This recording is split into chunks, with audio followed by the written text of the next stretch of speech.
কষ্ট হয় না। মানুষের বাপ কি সারা জীবন পয়সা থাকে নাকি? তাছাড়া মানুষ তো মরবো। হ্যাঁ, একদিন তুমি মরবা, আমি মরবো, আম্মা মরবো, আমরা সবাই মরে যাবো। মরে গেলে কি খালি কষ্ট পাইতে হয় নাকি?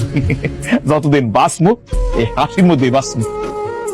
মনির ভাই, আরে আমি কি দেখতেছি স্যার, আসামির দোকানের সামনে বসে আসামির হাতে বানানো চা খাইতেছে। হ্যাঁ, ও আমার কাছে ওয়াদা করছে আর কোনোদিন নেশা জাতীয় দ্রব্য বিক্রি করবো না, আর কোনোদিন নেশা করবো না। তাই মানবিক কারণে ওরা ছেড়ে দিচ্ছে, বুঝছো? খুব ভালো করছেন স্যার, খুব ভালো করছেন।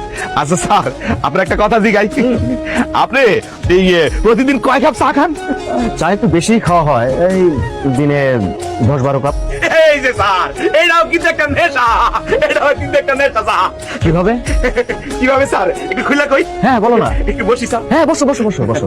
স্যার, একটা মানুষ ধরেন যে প্রতিদিন কম করে মানে 2-3 কাপ চা খায়, হ্যাঁ, এটা